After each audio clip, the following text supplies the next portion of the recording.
So today we're going to be talking about an easy and beautiful hike in Ranchos Palos Verdes, known as the Point Vicente Beach Walk. Here we go. The first point being is, where is it? So it's located in Ranchos Palos Verdes, which is about 45 minutes from both Los Angeles and Orange County. It's what they consider the South Bay of the area, so that includes Redondo Beach, Torrance, and Palos Verdes. It's a great middle point for if your group is coming from both Los Angeles and Orange County to meet up at.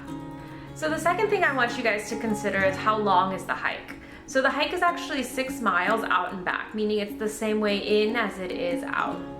You can actually break this hike up into 3 trails. I've listed it below in my description if you wanted to see the different locations or the different trail names that you can find as well. The third thing I want to go over is, how do I get there?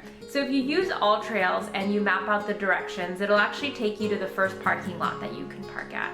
It has a beautiful vista point, so even from there, it's a beautiful view, right, when you get out of your car. In the mornings, it'll be a little bit misty like my video here, but by the afternoon, it'll clear up. So if you're going anytime after about 10 or 11, it should be clear in the summer. So the fourth point I want to go over is, what are my main attractions? So the hike is actually completely coastal. You're going to be able to see ocean views, cliff drops for the whole entire time, making it just amazing. But I'll talk about the specific attractions that you may be able to see on the hike a little bit later.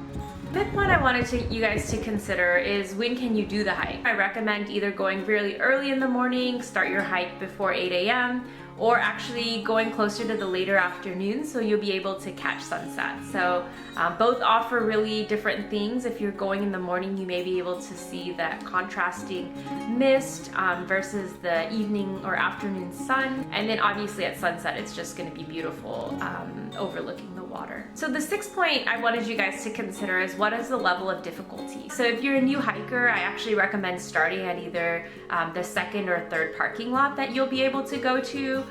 But if you have been a few hikes in and you have pretty much the whole day, you can easily do this hike. Terrain is not tough. It's completely paved and there's a lot of room, so you won't be holding anybody up if you wanted to take your time. So I would actually rate this hike as relatively easy. So if you're considering going on the hike, I actually always talk about the things that you should bring for the hike. So I recommend at least 1 or 2 liters of water. Usually I like to carry a pack, like a backpack that has a camelback in it. Just makes it easier to drink. You don't necessarily need this for this hike. If you have a large water bottle, that might be fine. Bringing some sunglasses, some sunblock, just something to cover yourself since there's not much shade throughout the hike at all. And then snacks if you're not planning to eat at the resort once you get to the middle point, or the time where you're gonna actually turn back. Actually, the hike is dog friendly, so I recommend bringing your dog, taking them out for the day if you happen to have one or your friend happens to have one. So the 8th point I'm going to be going over is actually the first stop at the Point Vicente Interpretive Center. You can actually park here if you want to make the hike a little bit shorter. We actually didn't explore this area, we just went onwards, but we did use it as a bathroom break. But if you do want to stop by, this place actually offers exhibits and history about the Palos Verdes Peninsula, so it's really good if you happen to have kids with you and just want to learn a little bit more history of the area. The 9th thing I wanted to go over is probably the most beautiful in my opinion, and that's the Point Vicente Lighthouse. So the lighthouse was actually built in 1927 and it stands over 67 feet tall.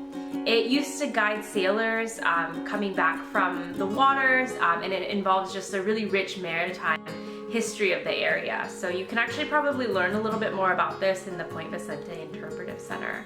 Unfortunately, it is closed on the weekends, so you're not able to get up close and view it unless you're going on the weekdays. So check out my description below if you want to find out more information about it and get the link towards it there. But the final thing that I wanted to talk about is the ending point, or the midpoint before you turn back. So this is actually the Terrenia Resort, which is a beautiful 5-star resort for those who have the money to afford it. It's a huge complex. It must be acres of just beautiful beauty. You can actually, when we came, there's actually a wedding about to happen that day, but the resort actually has a lot of restaurants, even a pool, like 2 pools you can use Resort Pass to spend the day at.